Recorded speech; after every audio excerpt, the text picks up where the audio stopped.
Hello, my name is Danielle and welcome back to my channel. I posted my first video to this channel about a month ago, and that was the introduction to my No Buy year for 2022. I posted that video only a month ago, but I've actually been on the no buy journey for 2 months now, as I started the no buy on December 1st of 2021. I actually am planning to post updates every 2 months throughout the year. So even though I just posted the intro a month ago, I am 2 months into my project, so this will be my first no buy year update. So if you're interested in hearing about how the first 2 months of my no buy went, I hope that you'll stick around. And if content like this interests you, I hope that you'll consider subscribing and even checking out my past no buy year intro if you haven't already. With all that being said, let's go ahead and get on into it. Throughout my no buy year, I am actually using several different methods of tracking and documentation. Those things are mostly for personal use, for my own personal tracking, but those tools and tracking methods will also be impacting the way that I approach these no buy updates. So I'm going to go ahead and share them with you, and perhaps if you also are beginning a no buy and you're wondering how to get started or how to track your progress throughout the year, perhaps these few methods can also help give you some ideas of how to track your own progress throughout the year. So the first thing I do, and it's something that I think is easily accessible to anybody who has any sort of technology, whether a laptop or a phone, tablet, whatever. I have an iPhone, so I keep a note in my Notes app that tracks my budget throughout the month and actually throughout the full year. I will be keeping this one note updated. So in my Notes app little note on my phone, I track my budget by simply writing down every single thing that I spend money on that falls within my budget. And I went a little bit more in depth in my no buy year intro as to what categories are things that I will be tracking in my budget and what categories are strictly no buy categories. So I do encourage you to check that out, as that will give a little bit of background. And I think I do approach my no buy a little bit differently than some others do. So that might give some context when you see what I have spent money on, to help you understand why my budget is set up the way that it is. So in my list of items that I've spent money on, I list the amount that I spent, and then next to it I list the items that I bought with that money. So if I bought a coffee, I would write, whatever, $3 to $5, however much your coffee is.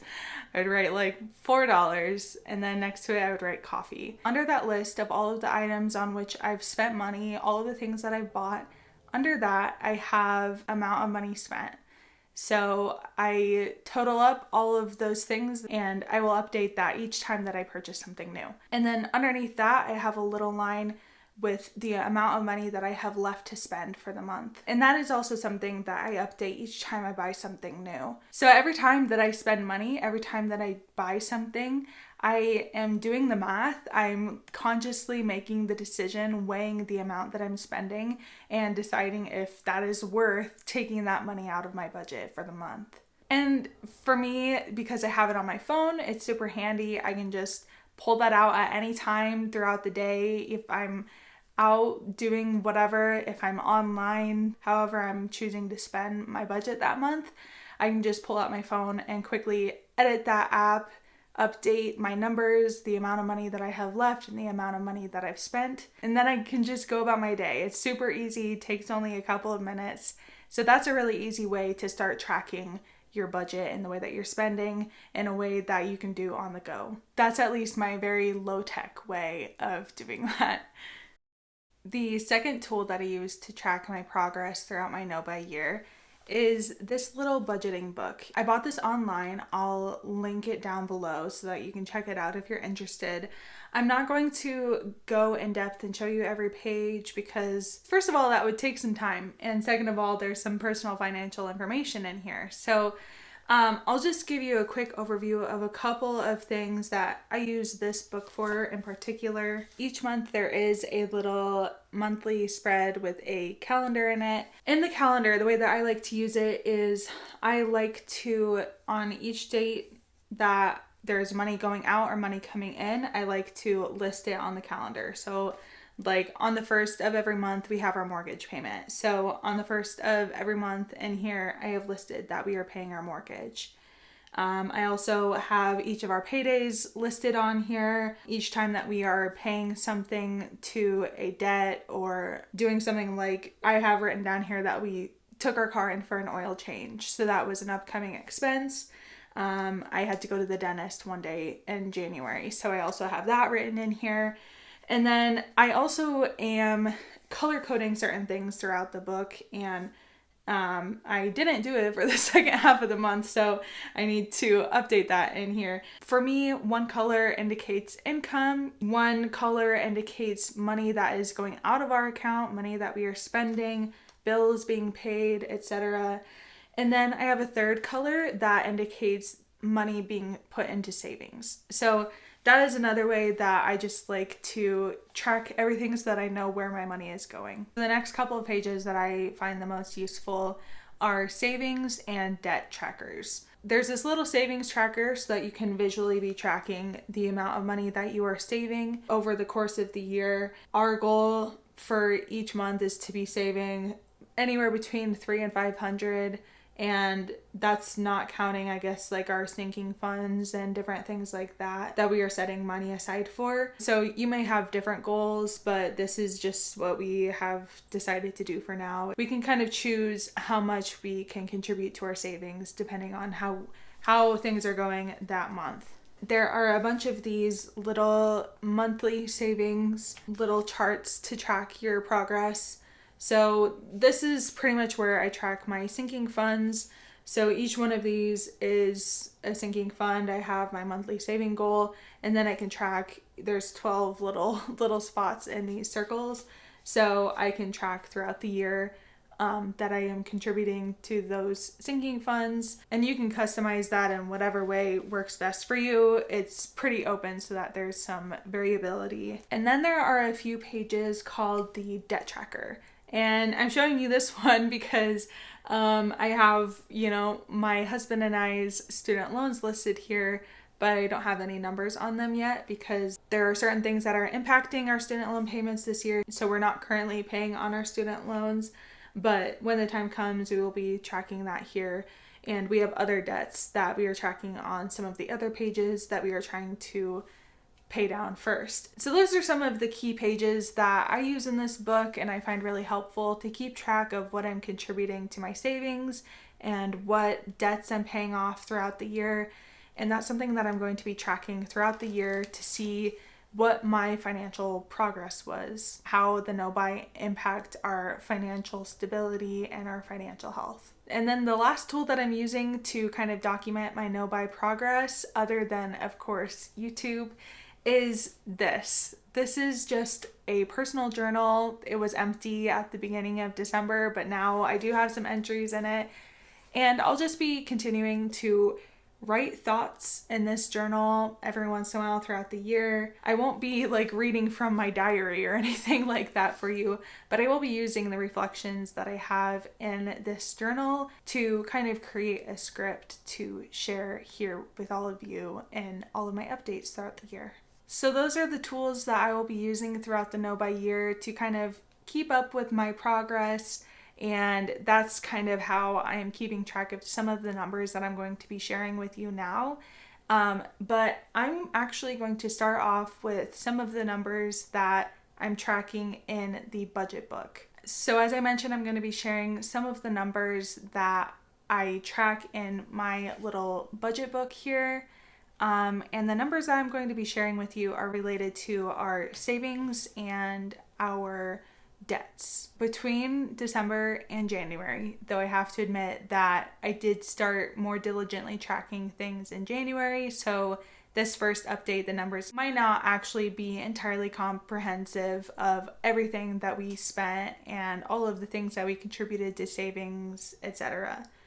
But what I have listed for right now, for the period spanning from the beginning of December to the end of January, I have written down that we contributed around $1,300 to savings and our sinking funds.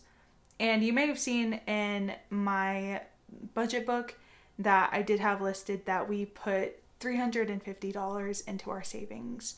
So everything else went into our sinking funds, either in January or December. And I guess that doesn't include what we did in December for our savings. But anyways, I have no idea what is average to be contributing to those things. So maybe that's a lot. Maybe that's not very much. I literally have no idea.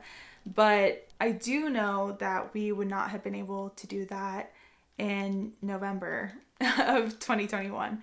So for me, that is a success.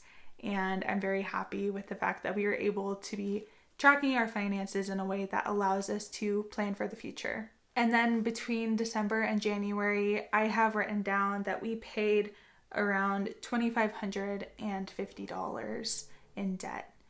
And that doesn't include our mortgage each month, so that is an additional amount. But within that $2,500, a little bit over that, we actually were able to pay off one debt in full, and we made significant progress on some of our smaller debts. As of February 1st, we still have 11 outstanding debts. That's not including our mortgage, and that's also not splitting up each individual student loan. I'm not entirely sure how Michael's loans are all configured, but I know for myself, I have a lot of smaller, different student loans that contribute to a larger student loan, sum. So 11 does not include all of our student loans. We do both have a pretty significant amount of student loan debt. So that is kind of an entirely separate monster all in and of itself. So not even touching that at the moment just because of where we are financially. But I do still feel encouraged about what we were able to contribute toward our debt, that we were able to get something paid off entirely. And it is looking like we will continue to have success in that manner by paying off some of these smaller debts and hopefully decreasing our number of outstanding debts. And then eventually we can calculate how many debts we have that are related to student loan debt and all of that. Regardless, it's feeling like a win so far. If you've ever had debt, I'm sure you know that's something that just kind of hangs over your head. So that's a good feeling that we are able to pay off more in our debt. And hopefully we'll be able to pay off more in the future, especially when we start our student loan payments. So yeah, feeling good about all of that right now. Now I want to share a little bit about my monthly budget. And this, of course, includes all of the things that I tracked on my little notes app on my phone. So I'm just essentially going to break down what I spent in December and in January and give you a couple of categories in which I spent money and how much I spent for that category. So in December, I spent a total of $158.73, and that is of my $200 budget. In December, I started off just straight up with $200. In following months, whatever is left over from the budget will roll over. So I didn't spend the entire $200, so I had some rollover into January. But for December, I spent that $158.73. I'll list the categories in which I spent money kind of in order from highest to lowest amount of money.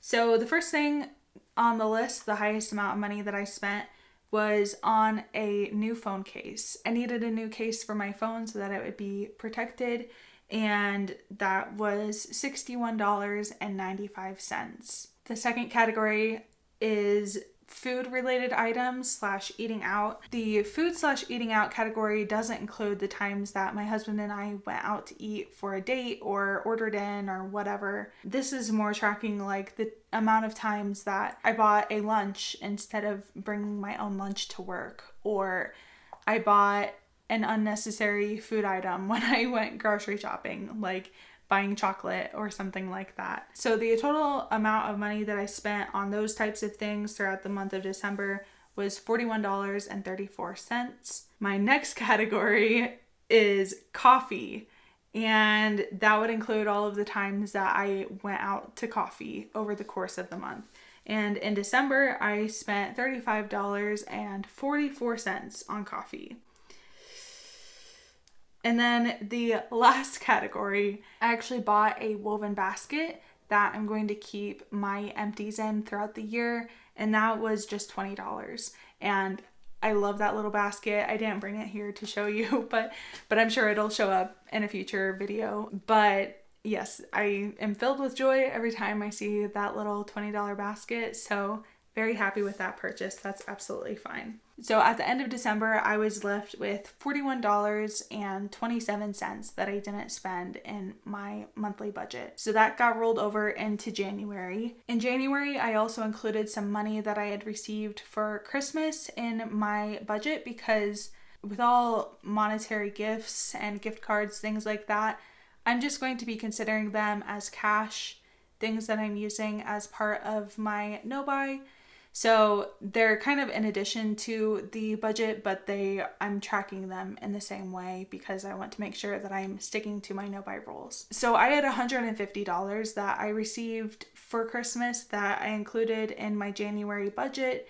And then I had the $41.27 that rolled over from December that got included in the January budget. So because of all of those different factors, my budget for January was very high. It was just a little under $400, I think. And I took full liberties with that because in January I spent $373.22. So the most expensive thing that I bought was a pair of shoes. And I'm going to go more in depth on that in a little bit. But I did buy a pair of shoes. They were a specific type of shoe and they were a bit pricey. The total that I spent on those shoes was $178.69. So essentially I spent my Christmas money on those shoes, plus a little bit left over came out of my actual budget for the month. I don't feel too bad about that, but I am going to touch more on that in a little bit. The next category that I spent the most money on was in gifts. And I spent $83.86 in January on gifts. That was a little bit of a realization for me that because I really like to give gifts, the fact that me giving gifts was coming out of my budget was a little bit of an adjustment, but I don't regret buying $83 worth of gifts. That's totally fine. Those people totally deserve those things, and I want to show that I appreciate those people. So I don't feel bad about that at all. The next category is again that food category. And in January, I spent $41.61. In December, I had spent $41.34. So I spent almost exactly the same amount in January. On coffee, I spent $41.16. And in December, I'd spent $35.44. So I must have gotten an extra coffee basically in January. The next highest thing on my list is I bought a little mini dry shampoo. And that dry shampoo was $24.90. And I'm going to talk about that a little bit more later on as well. So I won't go into depth on that now. The next thing on my list is an Audible subscription. I have a $16 subscription to Audible each month. I have quite a bit of a commute each day, so audiobooks are really important to me being able to deal with my commute each day. So that again is fine. I don't have any qualms with that really. And then the last thing that I spent money on was I bought mechanical pencils for $3. I realized that we don't have any pencils in our house, and I didn't discover that until I came to a situation where I really needed a pencil. So I did buy 2 mechanical pencils for $3. After I did all of that spending in January, I was left with $20.02 to roll over into February. So in February, I will have $220.02 to spend. Just a couple of quick notes that I realized right off the bat from all of that budget tracking. I was much more apt to go out for lunch or to buy myself a coffee or something, indulgent in a way like that when I was feeling stressed about my no-buy or feeling anxious about my no-buy. Basically, when I needed to cope, I still turned to a somewhat unhealthy way of coping. So that is something that I definitely took note of and would like to improve throughout the next couple of months. And so now we're on to the third thing, the journal category. I'm going to share a little bit of my reflection over the past couple of months, just about my experience, some of the conclusions I've come to, which I think you'll see aren't really much of conclusions, but just emotions that are still kind of unresolved. But this is the part that I'm really most interested in the no buy. I have a lot of different reasons to be embarking on the no buy, but I would really like to be contemplating this experience the entire time, being very intentional in my reflection on the experience. And that's just for my own personal growth, but I would also like to share that experience with you all, and perhaps you all can even give me some feedback. Tell me if you've ever felt these things, or if I'm a nut, or whatever you think.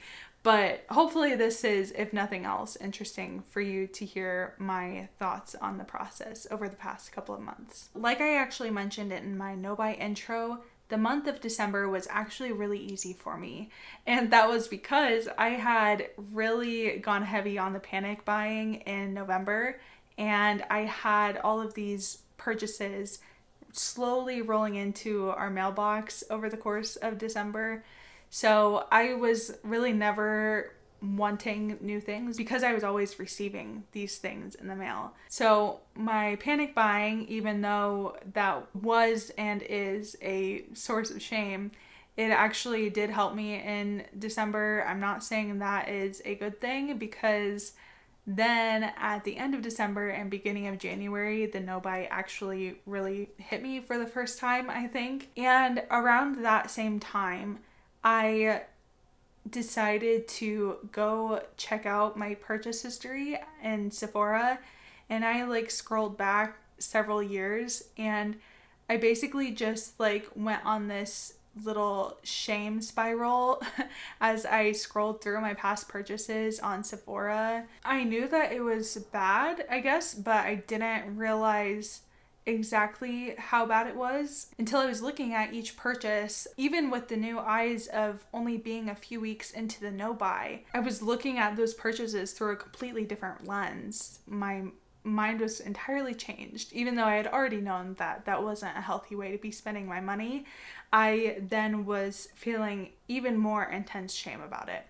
So in full transparency, I basically sent myself on a mental health spiral that I really didn't come out of until a couple weeks into January. And because I was feeling all of this shame, I began to feel more depressed. I began to feel more anxious. And the most interesting thing is I just felt restless. I just was agitated, and it's like I was just constantly looking for something to do. And I finally had the realization, again, a couple of weeks into January, that I hadn't done any sort of shopping behavior since I had quit Christmas shopping at the beginning of December. So I had this realization that all of my anxiety and all of the, different types of angst that I was feeling over the no buy was being exacerbated because I was also just trying to quit all sorts of shopping behaviors entirely cold turkey.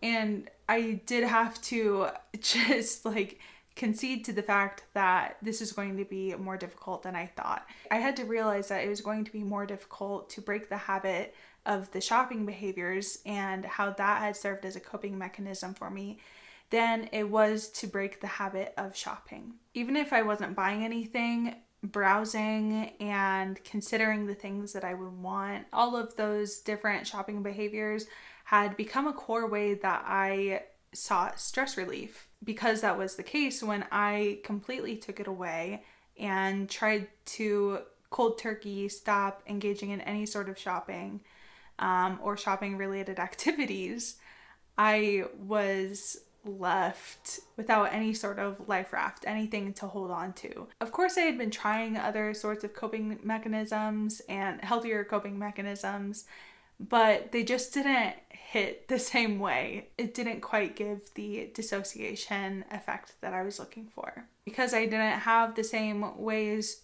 to find stress relief, I was suddenly a ball of nerves. I realized that I was not yet, am not now, yet at the point that I can just entirely cut out shopping behaviors. Like Hannah Louise Poston would say, I haven't grown my no-buy muscles yet. I haven't built those muscles up to the point that I can sustain long periods without engaging in any sort of shopping activities yet. So about halfway through January, I decided to just try it out and try browsing a little bit and see what happened. And because I do have some categories that I am able to buy within my no-buy rules, I just decided to look for some things to make plans for my future purchases. What I ended up doing was just focusing on brands that promote sustainable practices and the type of ethical values that I have, or products that I felt would be more sustainable, would last for a longer time. I didn't go searching for cheap, fast fashion, quick fixes, stuff like that. I allowed myself to take the time for about a week to do some heavy browsing and try to find some brands that were promoting values that I also really hold as like core ethical values that I have. So over the course of that week or so, I essentially created this plan of how I could potentially spend my budget over the course of the year. And I got really into it, and I even like prioritized when I would want to buy different things, all of that. And all of that has already changed, in just a couple of weeks' time. But it did allow me to create space in my brain to say, I have this plan for how I'm going to spend this money.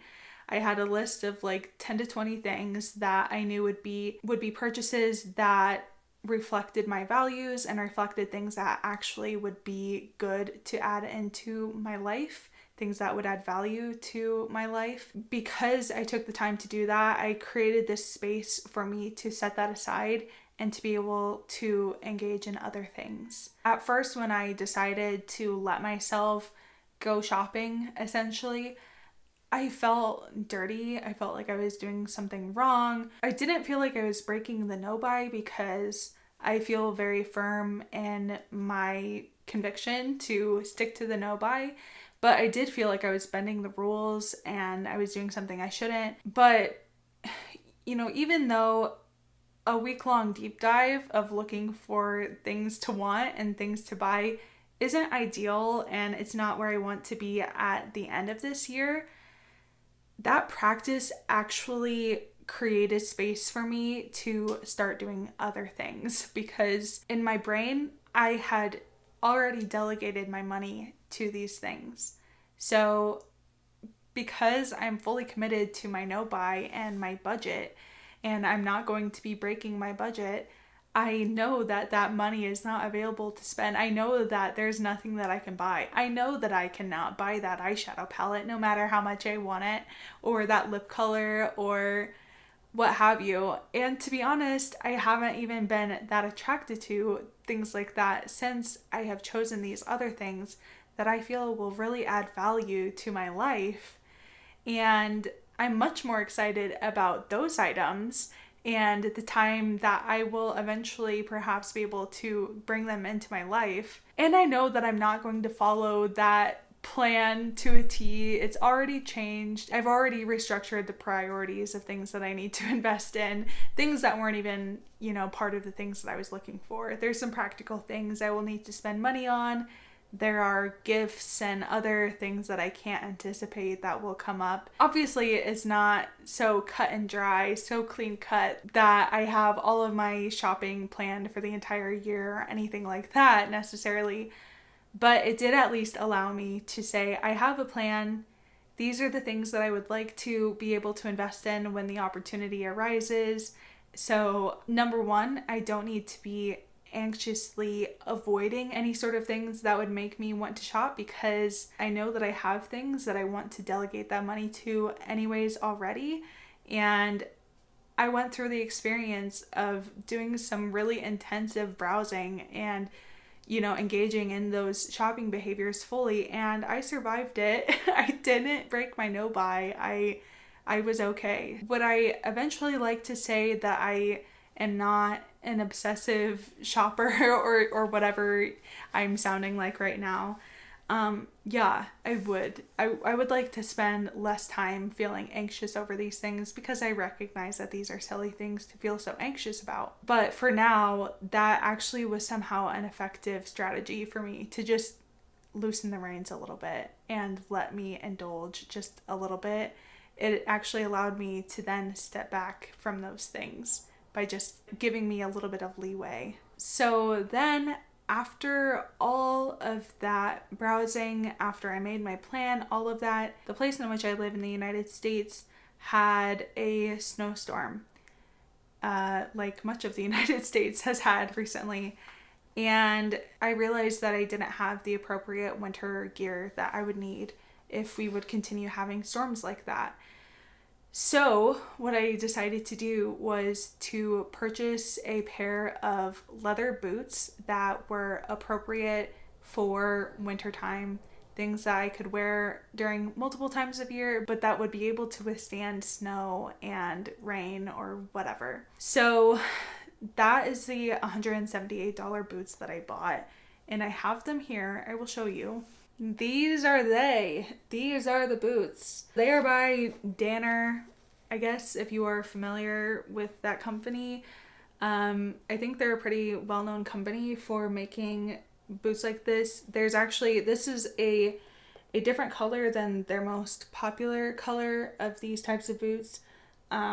But this was a pretty popular style just in that other different color. These are waterproof, and I also was able to purchase some items to help condition the leather to keep it in good shape and to keep them waterproof. When I ordered these boots, I initially felt the anxiety come back because I had done all of this research trying to decide which ones were the best ones. I'd read the reviews, everything. I'd read up on the brand, the style of shoe, all of it. But after I bought it and before it arrived, I felt an intense amount of anxiety that this was a poor purchase, that I was not thinking rationally when I spent such a large amount of money on one item. All of the bad feelings, right? And then I anxiously awaited their arrival. I wanted to see what they looked like, if they lived up to the hype, all of that.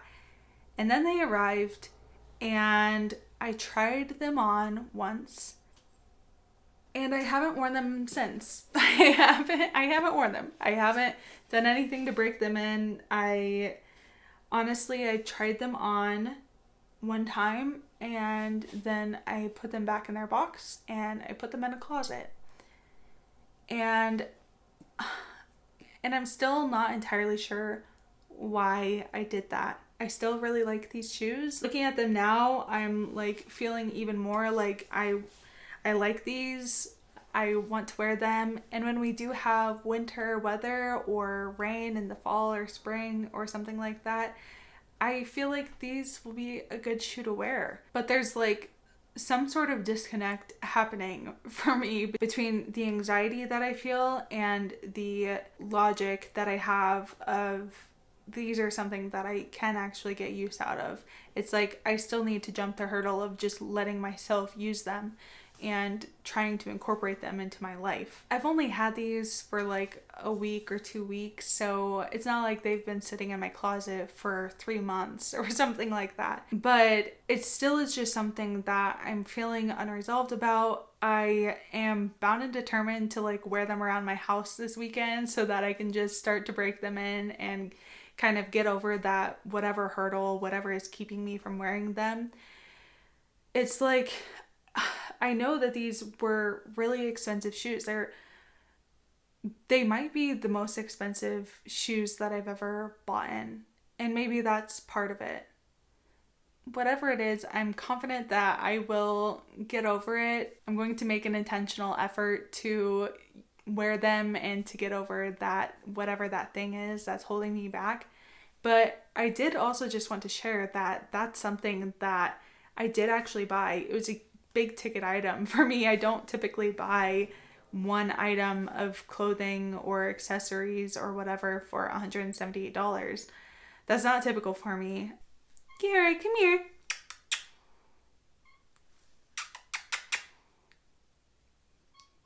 Come here. Okay, we had a little bit of an intermission because my cat needed into the room. But all of that is to say I am hoping to have a more satisfying update the next go around on my shoes, or maybe there will be something entirely different, I'm sure, to update about. But I do just want to admit that that's something that is still unresolved. I'm still trying to figure out what my anxiety even is about that, and why that's been such a hurdle. Hi. This is my Garrett. Say hi, Garrett. Hi, dude. Yeah, I just want to be with Mom. Good boy. Now I'm going to be covered in Garrett hair.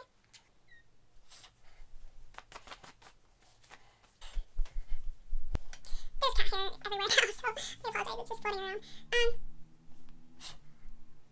So then the last thing that I did want to touch on that I bought was the dry shampoo. So I don't use dry shampoo that much, so it takes me quite a while to get through it. But I did have a full-size dry shampoo that I emptied up this month in January. And as soon as I finished it, I just immediately, without thinking, I was like, I need to buy a new dry shampoo to fill the hole in my heart from my empty dry shampoo. I was not anticipating this dry shampoo being emptied out anytime soon. So it was it was a surprise, and it was like I needed to jump on it as soon as possible to be able to replenish my dry shampoo. And all of this was never mind the fact that I had another dry shampoo, and I knew it, but I'll show it to you right now. This is the other dry shampoo I have. It's this tiny little mini. So in my head, I was like, this is fine. This isn't going to last me long. I'll just buy that other dry shampoo just so then I have something, so then I won't run out, so then I won't be without dry shampoo. I don't use dry shampoo that much to really elicit that type of panic response. Like, I will live another day if I don't have dry shampoo. It'll be fine. I'll just take a shower, but for whatever reason, when I finished that shampoo, I just out of instinct immediately needed to buy a new one. So I hopped on to Sephora, good old Sephora, and I picked up this mini, and I do like this brand. It is a mini, and the reviews were good for it. So there are things about it that's like, yeah, this would have been my next purchase, and it would have been a good purchase, and then I could try something new, whatever. Ticks some boxes, right? But I didn't need this yet, and I bought it. If you've ever experienced diet culture, then I'm sure you've heard people say that a bad day doesn't equal a bad life. If you mess up once, that doesn't mean that you can't hop back on the horse the next day, all of that type of stuff, which, all of the ties between no-buy culture and diet culture is one thing all in and of itself, but I won't even get into that. But I do kind of feel that way, I guess, about the no-buy. Like, was that an absolutely necessary purchase for me to make? No, it wasn't. But do I feel like I've broken the no-buy and now I'm done forever and I should just give up and whatever? No, I don't. And I don't even really feel like I've broken the no-buy because, yeah, I could have lasted on this little mini for a while, but I would have eventually needed to buy that other one, and having two total doesn't seem that extravagant to me, especially when they're both minis. But yeah, it wasn't my best moment, and it was interesting to see how even an item that it's not really a necessity for me, it's not something I use every day or even every other day, but the second that I ran out, I had this instinctual response that I needed to have it again right away. I needed to have a backup immediately. And think that is worth noting, because that's what this is all about, right? I'm just trying to recognize my patterns. Next time, if it's not something entirely essential like soap or shampoo or deodorant or something like that, then I would like to take a moment to sit and to think, is this necessary? Do I need to replace this right away? What is life like without this item or without this category? Lesson learned from that experience, I think. Hopefully that won't happen again. But I do certainly think it's worth noting that that instinct to just buy hasn't gone away. So I guess this video is ending on somewhat of an unresolved note. I don't have like a clean and tidy bow to tie on the reflections that I've had here or the emotions that I've experienced. I can't justify them away. I'm still feeling unresolved. I'm still feeling some anxiety. I'm still anxious about the fact that I am still spending money at all, and the categories in which I am spending money and the amounts that I am spending each month. And hopefully as we go along, maybe some of the reflections and the things that I learn will be a little bit more satisfying to share. But the reality is that this is real life. This is just where I am right now. Really, this is my real life. Like, this is just the reality. I hope that's okay with you, and I hope that you will sit with me in that and continue along in this journey with me as we figure all of this out together. If you are doing a no buy this year, I would love to hear from you how it's going. How was your first month or 2 months or however long you've been doing it? If you have done a no buy year in the past, I would love to hear if you have had any of these same sort of feelings. Please let me know that I'm not alone and that it's okay and that I'm normal. I would love to hear those things. And if you have any other wisdom to share with those of us on a no buy this year, please do share with us in the comments. Thank you all so much for watching, and I hope to see you in the next one.